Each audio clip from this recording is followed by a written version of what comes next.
Well, look, I think the point is not if Germany made a right or wrong decision. I think that, of course, Germany has its own right to react to the situation, to address the situation. Germany has the fiscal power to do so, and so I'm not criticizing what Germany did. I am calling from a European action, European solidarity, because the experience that we had in the previous crisis, which of course is very different from the one we are living now, was that acting together, responding together, you are not only able to avoid divisions among European countries, but you have a strong, strong reaction. And I think we need this also on the crisis we are living now. This means common tools, not only an agreement on energy, which is needed, but also common tools to face our needs on a financial point of view. I'm not calling for a further common debt, because we know that we have a big common debt for what we call Next Generation EU. I'm calling from a common tool based on loans to face the emergency that we have. So not criticizing Germany, but asking for something more from the European Union. Can Germany perhaps demonstrate its commitment to unity by giving an explicit commitment that it will not buy energy ahead of a competing country in Europe, that it will sign up to a cooperative arrangement to jointly buy energy? I think this would be a very good move. I would say not only for Germany, for Italy, for other countries that are understandably on their own in looking for energy sources alternative to Russian fossil fuels. We did a big job in reducing our dependency from Russian gas. It was 40% of our import 6 months ago. It is now 7%, from 40 to 7.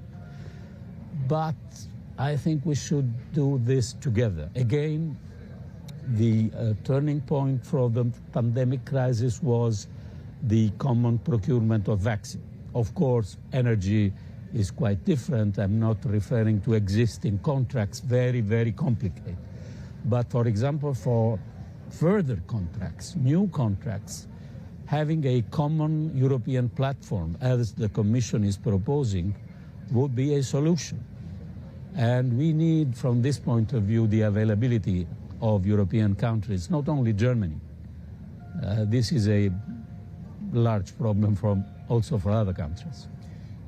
We've seen some dysfunction in bond markets, and we do seem to be at one of those moments where buyers of sovereign paper are now starting to get a little nervous about the price they're willing to buy that paper at. And I think we just saw a difficult auction for German and EU long-term paper. Italian yields are at a 13-year high. How much is this appearance of disunity, do you think, undermining the credibility of Eurozone sovereign paper? Well, I think that until now, I would stress the positive side of the moon. We showed unity. Just to make an example, I was serving as Italian foreign minister when the annexation of Crimea happened. And I assure you that at the time, to agree for very light packages of sanctions at European level was very difficult. Now, we have to admit that we had 7, 8 packages of sanctions in full cooperation with our international allies and with the unanimity in the European Union. So I think this is our strength. And of course, we have the volatility of the financial markets. We saw this in the discussion that we had in UK, and we are not giving lesson to UK, but we are learning lessons from what happened. Volatility is there, and so we have to show unity. And the reason why I'm proposing, I'm not the only one, of course, to have further common tools at EU level is exactly to give this message to the markets. Hi, I'm Joanna Bersecci, and thank you for watching. You can check out more of our videos by clicking on the boxes on the screen. And don't forget to subscribe to our channel for more from CNBC International. Thank you for watching.